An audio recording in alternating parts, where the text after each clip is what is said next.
When administrative regulations don't align with board policy prevails. And one of the things that I noticed here is that this whole administrative regulation has been caught in court. And we've seen lots of different results from it. And we've seen kind of the way that this has gone. In fact, the Escondido Union School District is the one that this case relates to in the Marbelli versus Olson case. And so in this instance, the board policy that we have is not in necessary alignment with the administrative regulation. And so I want to read what the San Diego County Office of Education stated related to this case, as I think it's very important for us as we decide what to do. Here's what they said.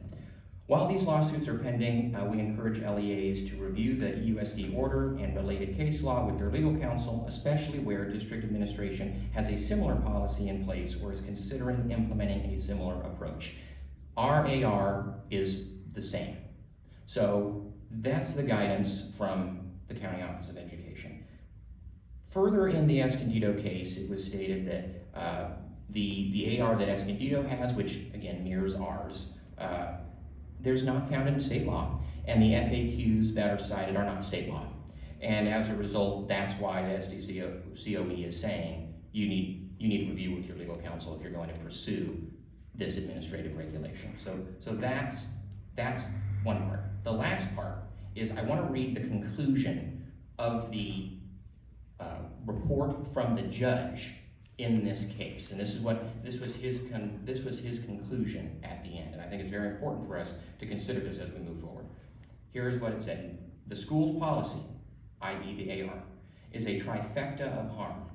It harms the child who needs parental guidance and possibly mental health intervention to determine if the incongruence is organic or whether it is the result of bullying, peer pressure, or a fleeting impulse. It harms parents by depriving them of the long-recognized 14th Amendment right to care, guide, and make health decisions for their children. And finally, it harms plaintiffs who are compelled to violate parents' rights by forcing plaintiffs to conceal information they feel is critical for the welfare of their students. Plaintiffs for teachers and employees of the district at that point. So, as a result of that, I am proposing that we cease enforcement of the administrative regulation until it can be in alignment with the board policy per our own board policy, which means it has to be in alignment with it. And we'll work with legal counsel to ensure that. So that's my proposal. I want to have the board speak to it, and then we'll go to a vote. So that's your motion. Well, if there's questions, then as it's my proposal, I'm happy to go into ideas and thoughts, and then I'll make a motion. Yeah, just a discussion item. I agree. I think the problem is that it's still in flux, and there's still a lot of questions about where this is going to land. And I think us, like you said, sort of pausing it for a little while, figuring out and make sure that it aligns with board policy is the right thing to do at this time, and then we'll figure out later how we craft policy to match law, which really isn't played out yet. We don't know where this is gonna go. So I agree with what you said. I mean, we need to make sure that our ARs are matching our board policies, and then, like I said, we'll figure out how we navigate through this, once we get some more legal advice on how this is gonna work. So. Any other thoughts?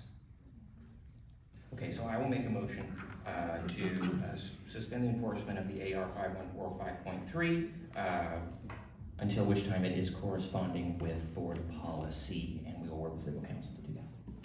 Is there a second? I'll second. Any discussion? No. I'm going to do a roll call vote.